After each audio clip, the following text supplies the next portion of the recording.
Let's talk supply chain.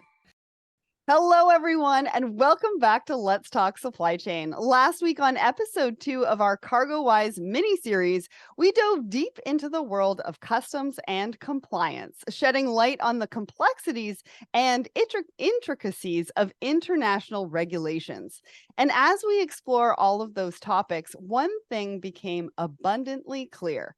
There are inherent risks lurking in the shadows. So today, we are continuing that exploration by asking a very big question. How should we approach and manage these risks, not just within the compliance landscape, but across every stage of the supply chain? So I'm joined by two brand new guests to take on this big question today, and we'll also dive into the lessons we've learned from the pandemic. How organizations can start to build resilience in their operations, the role of technology in risk management, and why taking a holistic approach to your supply chain is the key to success. So I am welcoming to the show Nachi and Mohan because last week we talked about compliance and the real cost of non-compliance, which honestly was really fascinating. Compliance is an area that we can be guilty of not talking about enough. We might think, oh, we'll leave that to legal or we'll leave that to finance. But as we discuss, compliance really touches every business area and has impacts that we might not even have thought about. And so that really leads us into today's conversation, which is about risk, something that, the pandemic taught us kind of the hard way. We have to build into each and every element of our supply chain strategy. So I'm looking forward to getting your thoughts on this today. And let's start with introductions. Welcome to both of you. Nachi, we'll start with you. Can you let us know who you are and what you do at CargoWise? Absolutely. So I'm Nachi, and I head the business development team for CargoWise and WiseTech Global into Africa. Effectively, I work with companies predominantly in South Africa, but also across the African continent, both companies which are headquartered in Africa and multinationals who are growing into Africa, to really understand their business needs and what they're trying to achieve, and then to help them translate that in terms of selecting and choosing the right software vendor in order to deliver that. Amazing. I mean, Africa is an emerging market, and I can't wait to hear your thoughts on all of this. I didn't mean to interrupt, so go ahead. I was basically going to say that when we talk about risks, they are often extremely pronounced in Africa, and overcoming these risks are, often technological solutions are deep at the core of that. Absolutely. And again, it being such an emerging market, I've been hearing about different companies looking to go into Africa. There's talk about supply chain even more. We've got a really big community for Let's Talk Supply Chain in Africa as well. So super excited for that. And Mohan, it's great to see you again. Tell us about yourself, about Positive PC and your platinum partnership with CargoWise. Hey, Sarah, thanks for having me. It's good to be on the show again. For your viewers, my name is Mohan Dipsingh. I'm the owner and lead consultant at Positive PC. We are a platinum CargoWise partner, and we provide training and consulting services to companies that use CargoWise. So, this is going to be a really interesting one because we see this every day. We provide training, we go into clients, we see how they're handling or not handling risks, and we'll talk about that later. But yeah, I can't wait to share my insights on these topics. All right, so let's do this. Let's go way back to the pandemic. It's clear that it really exposed a lot of vulnerabilities in supply chains worldwide and brought the topic of risk to the forefront. So what are the most significant lessons we've learned from the pandemic, and how should organizations really apply these lessons to enhance their supply chain risk management strategies moving forward? Mohan, I'm going to start with you, and then we'll go to you, Nachi. So I think the biggest risk, and I want to start here, that we saw was nobody was prepared. The preparedness was not there. And that's one of the biggest things. We thought we were prepared. Right. And then we were absolutely not prepared. So you got to have a mitigation plan, right? A risk management plan. But if you don't test it, how do you know it works? Right. And that's one of the things. So most people That's did right. not have a good plan. Maybe they did mentally, not written down on paper, not ready to execute. Um, but it exposed a lot of things. We saw inadequate technology, training, staff were not ready to work differently. So we need Yep. to be prepared, and have that mitigation plan. So look, we can't see the future, but we can have a plan and be prepared. Yeah, absolutely. Nahi. For me, what was really fascinating to realize during COVID is how apt the term of a global village has become, Mm, and the interconnectedness of people, of countries, of supply chains, where we saw the virus jumping between us, but we also saw, worldwide how interconnected everything was.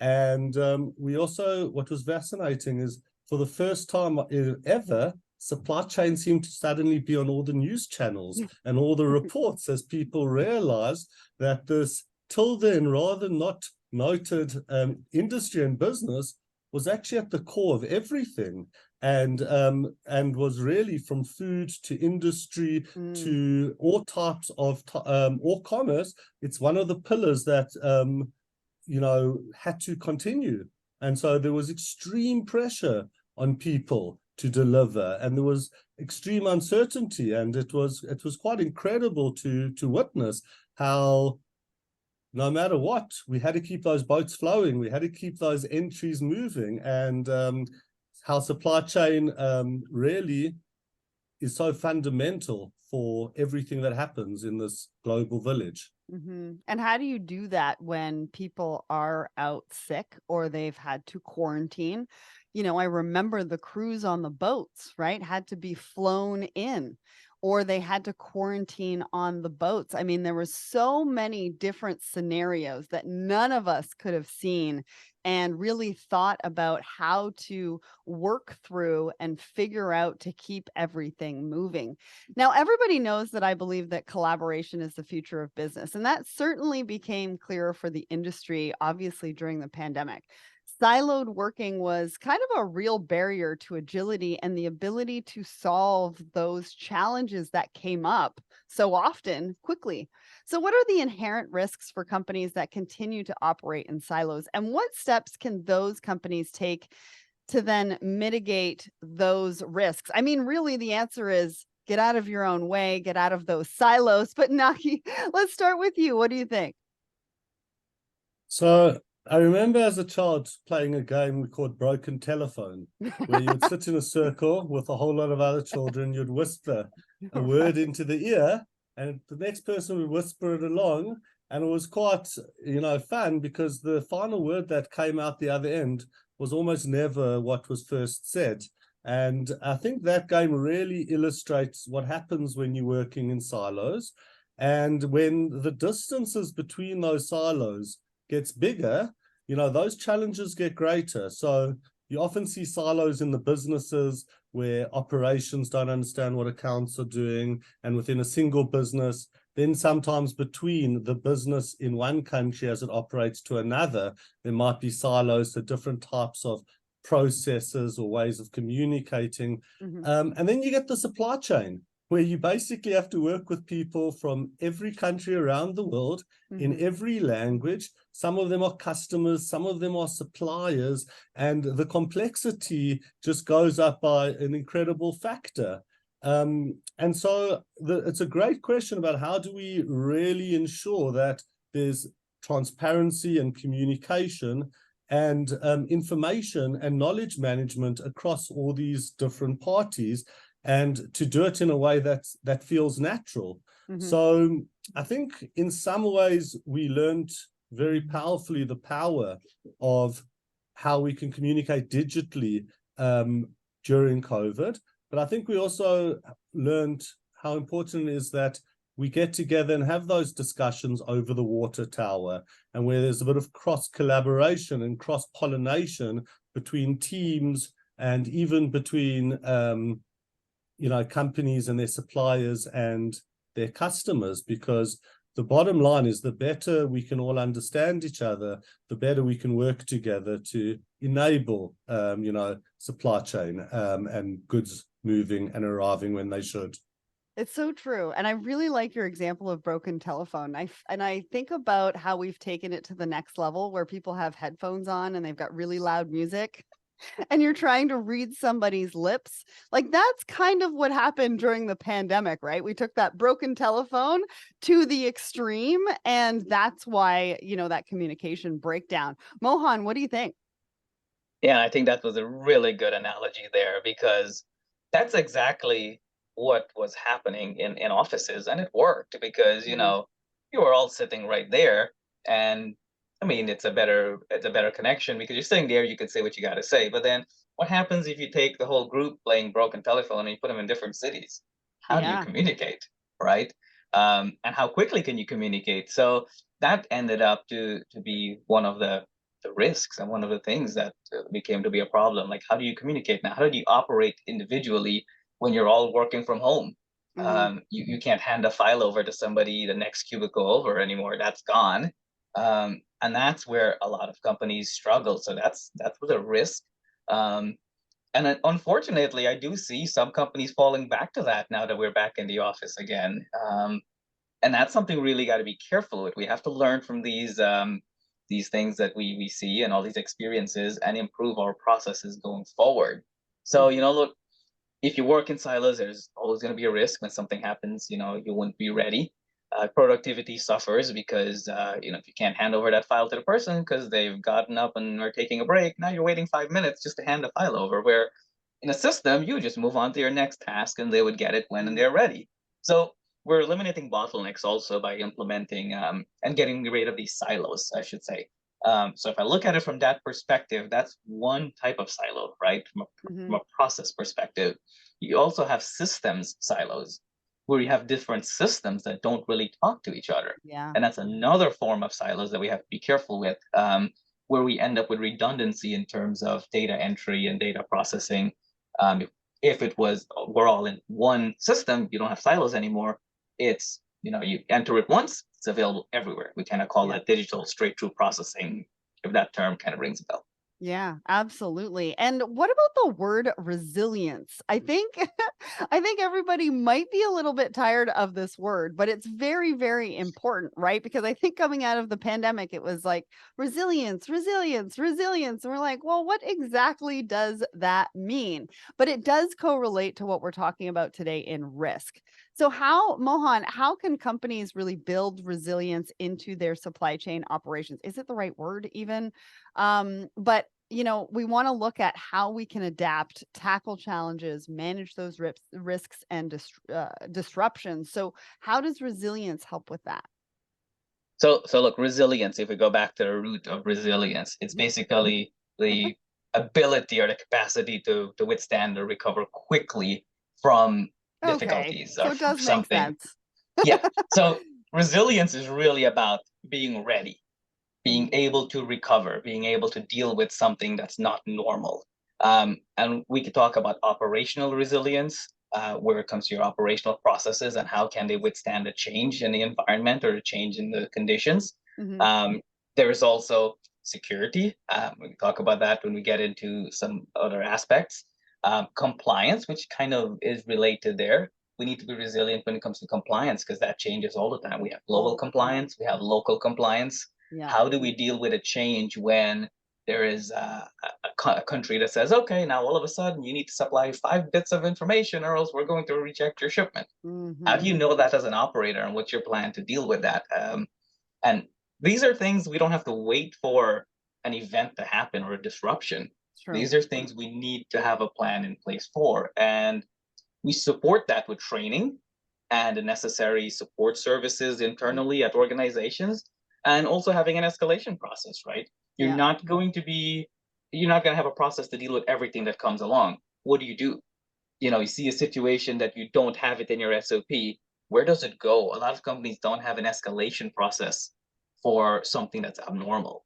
That's So so true. And yeah, we don't talk about escalation process, in our supply chains very often either. But I think also systems, right? When we were talking about compliance in the last episode, it was like you need to be able to have the technology to make you aware of all the changes so that you can mitigate those risks. I mean, if I go back to the changes that they made on the tariffs, I think in footwear in the US, and I think it was right before the pandemic. There was so many different changes. And I was talking to a bunch of customs brokers and they were like, we are working weekends because we've had to upend all of our systems and everything for our clients so that they're ready to go on Monday.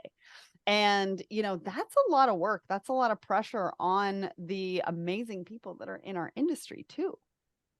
And so the risk is also burnout with all these definitely. changes if you don't Yep. have everything in place. Nachi, what do you think about this particular question around resilience? I mean, we've determined that it's the right word, but how do we use it in our supply chain operations?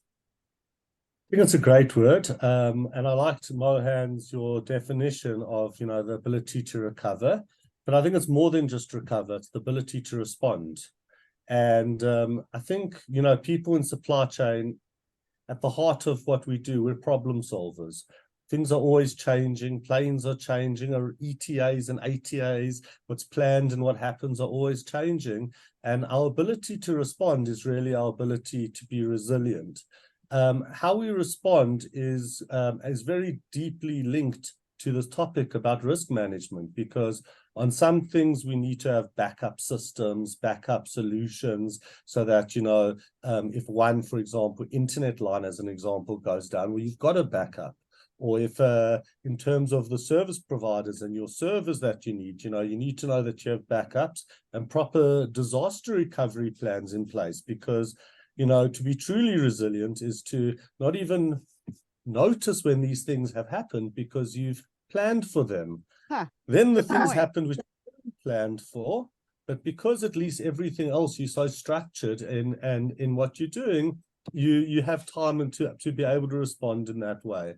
But I think resilience is really about, at the end of the day, people. And it's people who need to respond when things don't work exactly as planned and who have to make calls. And so at the heart of resilience, I think, is enabling and empowering staff with training, with a deeper understanding of what they're doing and what they're trying to achieve, so that when the pathway to what they're trying to achieve is blocked, they can find other ways of achieving it, and that they really understand, are focused on the goals they're working towards, and not just on the processes that they are following. And I find there's a term they call anti-fragility, and the idea is fragile systems get weaker when you put pressure on them. An anti-fragile system gets stronger when you put pressure on it. So like the human body, when we exercise, we actually get stronger, not weaker. And so I think that when we enable and empower staff and they know that they're problem solvers and they understand what we're really trying to achieve, and we create a culture of learning and of education, that's really where true resilience stems from. I like that. And I also like the fact that you said that resilience should be the fact that something happens and we don't even know about it because we've got the right systems in place and we can move on. That's a really great point. Now let's talk about a holistic approach. I've heard this term a number of times. Why is it so important, and how can organizations start to adapt a holistic approach to identify and mitigate risks across different aspects of their supply chain? Nahi, I'm going to go to you, and I'm going to surmise that this probably has to do with your comment about people as well. So again, a holistic approach is the opposite of a siloed approach. It's a space in which there's communication and there is visibility. And so what happens is there's really an understanding of what is required, across that supply chain. One of the challenges that we find sometimes in businesses, and definitely along the supply chain, is you sometimes have this conflict between local optimization and global optimization. So what happens is each department's trying to optimize their department, but sometimes doesn't realize that there's other departments who have very important goals that they need to achieve. And we need to balance this so that that at the end, we're delivering the best service as a business and not just as a single business unit, for example, or department. When we go outside of companies now, and so you've got suppliers and you've got customers. Again, this issue of each customer and each entity along the supply chain trying to optimize locally, it gets more and more challenging. If we could really, allow everyone again to understand what is the goal here? When does the customer really need the goods delivered? What are the true challenges? What type of delivery schedules should we be aiming at? Should we be, something I sometimes think about is, it's quite incredible. In America, you've got like same day delivery on Amazon and a lot of these different things, but often people don't need that same day delivery. They may only need the product in a month's time. And if it was like, say, listen, actually deliver that tent for my holiday in a month, it would be easier for me because I don't have to keep a box, in the house somewhere till I go, and actually fill a truck. Don't send a half-filled truck because of trying to maximize speed. So a holistic approach is when we really balance these things between speed and price. And what's really, I find great, which is now entering into the conversation, is environmental impact. And starting to recognize that, if we can really align everyone from the supplier to the buyer around how to do this best, it could unlock great efficiencies throughout the entire supply chain. Yeah, I like what you said about the local and global, though, because a lot of times, like you said, we're focused on what we're doing locally, but we also have offices in different locations, or maybe our service providers have offices in different locations that we're dealing with and we're talking to. And so, what does that mean on a global scale? We know what it means, and we talk to the internal stakeholders that we have access to locally, but are we really tapping into? And that's another siloed approach and a lot of risk when it comes to that. If we're only thinking about our local environment and not thinking about the global environment, such a great point. Mohan, I want to go to you about the holistic approach and maybe talk also about the strategies that we should be looking to employ when it comes to assessing and managing the risks with network of trading partners that I just mentioned, right? There's financial, there's operational, there's geopolitical. Talk to us a little bit about that. Yeah, so look, taking a holistic approach, you can have the right idea and the right plan, but if you don't have the system to execute, it's not going to work very well. So you also have to have a system that can support that, because you're thinking global, and you have to think global in an international trade, because you have data that originates on one side of the world and ends up on the other side of the world. And if you have disconnected systems, we're back to siloed operation. So Yeah. we really got to have the right system to support that global reach, that can handle it. So you got the right system, you implement the right process, but you also have to have the right partners, right? You need partners that are forward thinking, partners that are invested in technology, because at the end of the day, technology is what makes this all work. We can't rely on a paper system to do this. It'll never work. We're going back to our telex days. That Yeah. was technology too. But technology is evolving. Technology is enabling us to have a holistic system globally. So we have to think beyond local processing and think global. Even if we're responsible for just the local processing side of it, how can we take advantage of data and information that's available from a global perspective, right? And that's where interconnecting systems, or being on the same platform, or having a platform where there are portals where the originating party can send you all that information. You're just eliminating data entry, you're eliminating errors, and you're improving your productivity. Yeah. Well, and I also think speaking the same data language, right, between Yeah. your service providers and third parties that you're dealing with, because also you also want to be on the same page about how you both think about the data. I was talking to somebody the other day and they were like, if you're logging into each one of these systems, your data is actually being left behind. in all of these systems. And so if you're interconnected and you're speaking the same data language, you need to be able to share that data and making sure that that data that belongs to that person also stays within their sphere and their platform as well, because that could be a really huge risk, right, Mohan? Absolutely. Yeah, you got to have that approach where everything is shared. And think of if we were talking silos here, think of a process where you go on Amazon, you buy something, and they're like, okay, great. Now sign on to this other portal and enter all of your shipping information so we can ship it to you.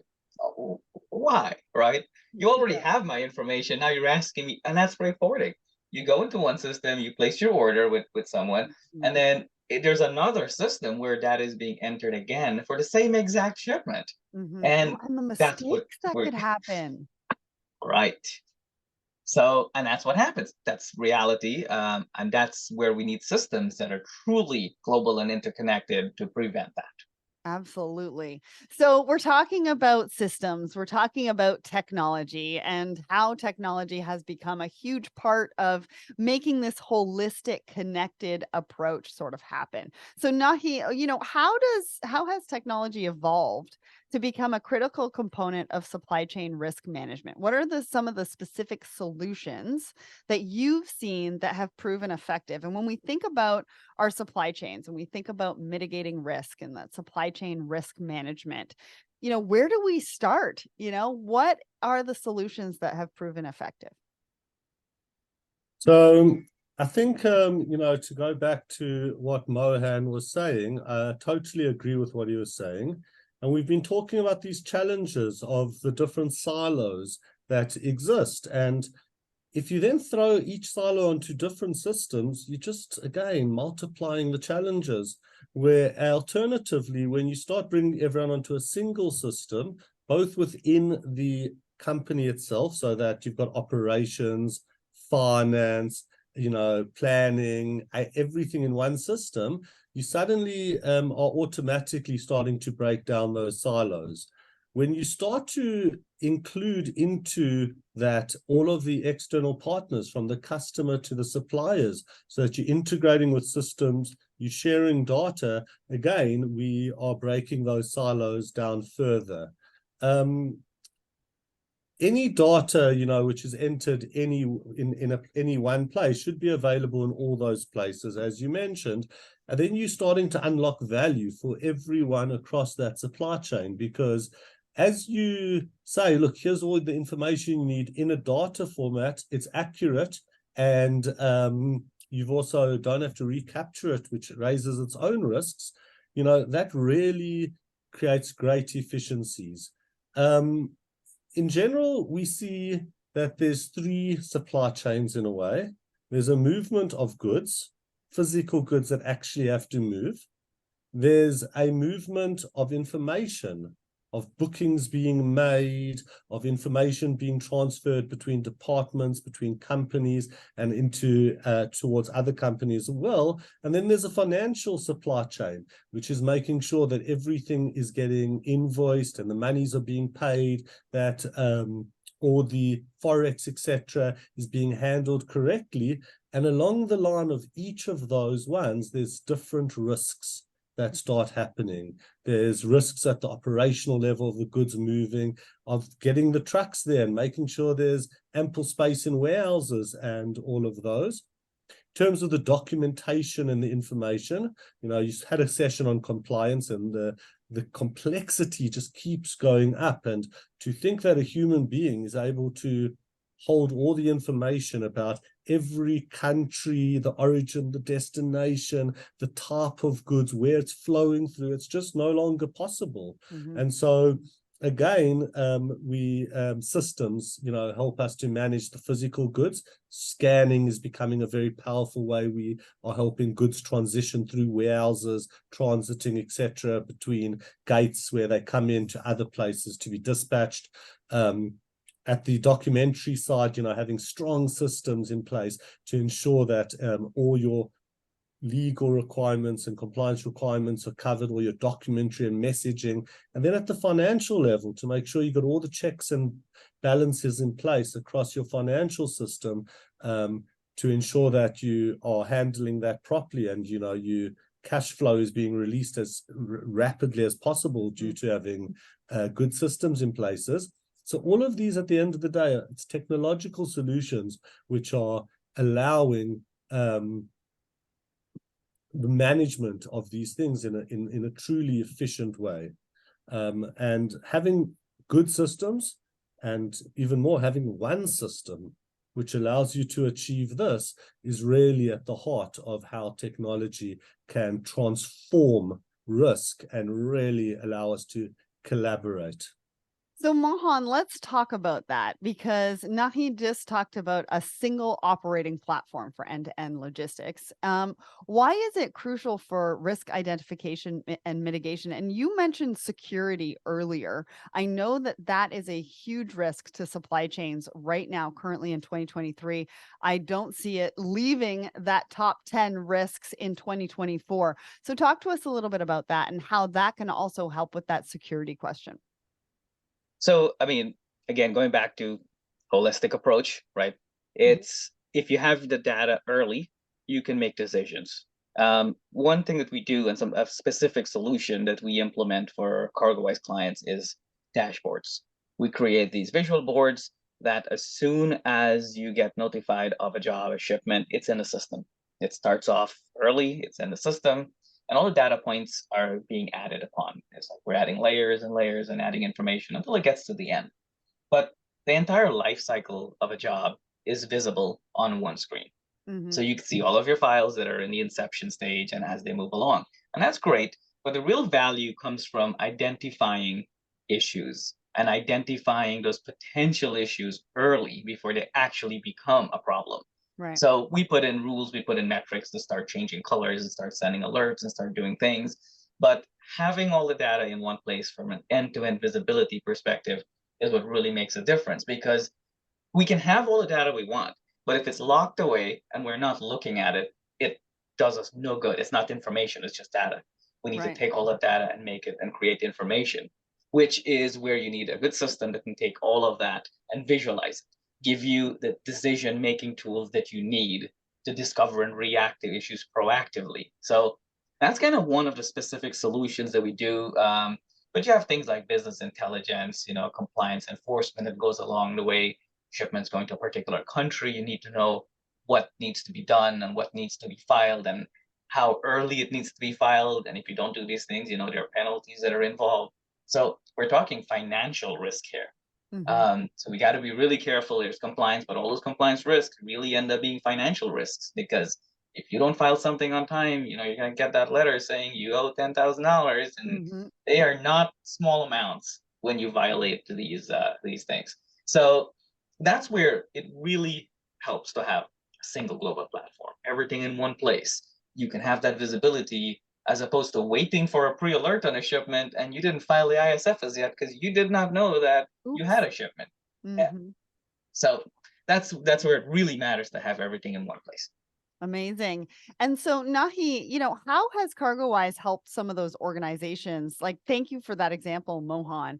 But I want to know from Nachi about CargoWise and how that's helped organizations to really build resilience into their supply chains, especially in the face of unexpected disruptions. Walk us through what that looks like, and if you have an example to share. Absolutely. So, first of all, the CargoWise system itself is hosted on multiple continents: Australia, in Hamburg in Germany, and also in America. And so again, having a very strong IT infrastructure for customers is often a big risk. To go down and not be able to access your systems is a large risk. And so knowing that your service provider has put in extensive disaster recovery planning, security planning, cyber threat is a real reality. And our industry has seen marked growth in terms of people focusing on it. And so, CargoWise is really needed to ensure that we have really robust solutions in place to to support customers at that level, you know, in terms of hosting as well as the cybersecurity type of things. What that also means is that our customers don't need to worry about that infrastructure. It's already in place, and it allows them to focus on what they need to do. Another big, place where I think mitigates a lot of risks is having partners like Mohan and ensuring that customers can access, real strong expertise when they are looking at these. Sometimes, customers, they've got the view of the world as it is, and partners have had great experience in terms of working with multiple types of customers. And being from the outside, there's a saying, a guest for a while can see for a mile. And so sometimes, having someone external to your business actually consulting you and telling you, this is true, but we've also seen this done other ways, and it could be really helpful. I think what Mohan mentioned about dashboards is very important. If you have all your information in one system, then you can have the information you need, and the earlier you can see it, the earlier you can respond. And having it in one system means it's actionable, because you can actually see what's been happening, as opposed to having to speak to 10 different people on 10 different systems to get a single view of what's going on. The biggest thing to respond is to understand what's actually happened, and then you can work out what should we do. So the CargoWise system being a single system for operations, all the way from quoting to invoicing, across forwarding, across clearing in, over 20 countries, across warehousing and land transport, and across finance as well, is going on. And it allows them to be able to, have true visibility and respond quickly in an actionable way. As we've said, the complexities keep going up, and trying to manage not just one company that's operating in 20 countries, but one company that's operating in 20 languages on 20 systems with 20 different databases. Each one of them are 20 different cyber risks. Each one of them, it just multiplies those risks. So at the heart of what CargoWise has is a single global system where all of your cybersecurity risks are taken care of. You've got infinite scalability in terms of you have the modules there, and you can turn them on when you need them in the countries you need. We've got the product in 30 languages, which allows companies to really, customize to do that, and local partners to make sure that even when you're rolling out a global solution, you can still think local and understand the local requirements and ensure that the system has been set up to allow for that. And having all of it in this way, a global system like that, means that your master data management, all of your organizations, your customers, you can store them once worldwide and have true visibility of what are they doing, what are their patterns of behavior, their trade lanes, etc., which really allows, in the end of the day, for you to deliver better services to your customers and really align that entire supply chain, across goals, across processes, and even across systems. Two things came up for me while you were just mentioning all of that. One is the word protect and protection, right? There's a lot of times when we're looking to work with new service providers or new technology providers, that really should be top of mind for everybody, is what is the disaster recovery plan? What do you have in place for me when something does happen? That should be a major question across the board. But what it says about CargoWise is that you're thinking about how to not only protect your systems, but you're also protecting your customer and your customer's customer as well. And that you've got those plans in place and you can share them with them. And that's why that single platform really makes a lot of sense. When we're thinking about a single platform, though, and I was thinking about having multiple platforms again, I'm going back to an example of something that I mentioned the other day, which was upload, download, upload, download, upload, download. Now, if you do not want to have that in your life, Do not go with multiple systems. Make sure you have one system, because otherwise you're going to be doing that for majority of your day. And I just wanted to mention that. Well, we've come to the end of this discussion. And so I want to ask both of you, what are some of the main risks that we can all expect in 2024? What should we be thinking about? What should we be putting into our plan or mitigating for the year to come? Mohan, I'm going to start with you. Well, we don't have the magic 8 ball, but Come uh, on. Yes, you do.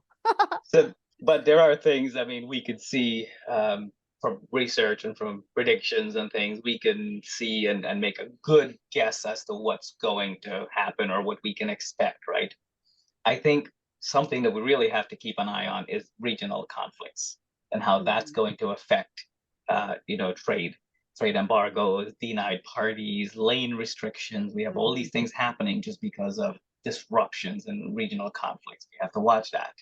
Um, Cybersecurity, ongoing. That's not new, but we really need to keep focusing on it because the bad guys always seem to find a new avenue of finding their way to circumvent systems and protections we have in place. So you can't let your foot off the gas on that one.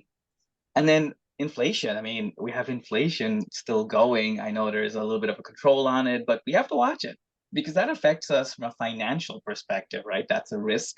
If you're not factoring that into your pricing, you're not factoring that into your whole process. That's a risk that a lot of companies don't look at, and they keep charging the same prices, doing the same thing, but their costs keep going up. There's inflation affecting your costs. Your margins are getting thinner. So we're talking about risks, and it's one of the things that you don't really realize until you look at the numbers and you realize, wait a second, it's our bottom line shrinking here.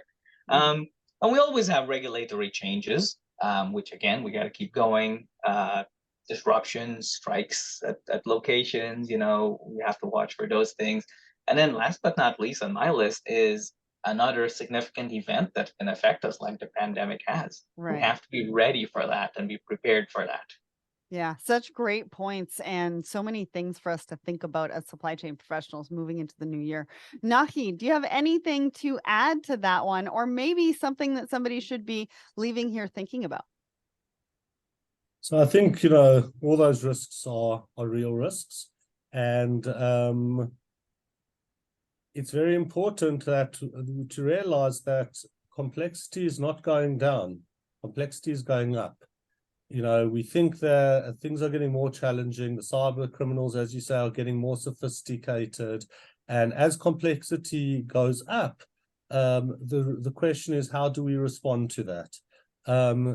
At the same time, the systems are improving, and the capability to really share data, to work towards single visions, to implement, single systems which are, again, give you the information you need quickly in an actionable way is the best thing we can do to be able to respond, to have early warning when things are changing, and to be able to respond rapidly. That, and always empowering people through training and are the biggest things. I think that there are these risks that we've discussed, but there's also incredible opportunity. And I think the best way to also respond and focus on risks is to look at the opportunities and to keep our eyes open to that, and to have systems that don't just respond to our requirements of today, but it's respond to the evolving requirements of our customers. Again, the nature of risk is the things that are the hardest to respond to are the ones we haven't planned for. So it's hard to say, how do you plan for things that you can't plan for? But at least if you have really strong systems in place, and you don't have fires breaking out everywhere, when a fire does break out, you can turn the full focus of your organization on that to resolve it quickly. And so, when should you start implementing these systems? Yesterday, because we are already entering into this age of complexity, and the earlier companies recognize that technology is at the heart of mitigating and actually transforming risk into opportunity, the better it will be. And so wherever there's a risk, there's an opportunity. And with the right systems, with the right people and the right training, the companies that will succeed are those who are able to transform those risks into opportunities. Absolutely. I love that. Well, as we prepare to enter 2024, business risk has never been greater, from constant changes in regulation and legislation to climate change, from macroeconomic developments like inflation to a surge in cybercrime that is set to rise to nearly $24 trillion by 2027. Organizations will continue to face threats to their survival. And the interconnected nature of modern supply chains has left them even more vulnerable, with each new system or integration posing a new potential threat to the entire chain.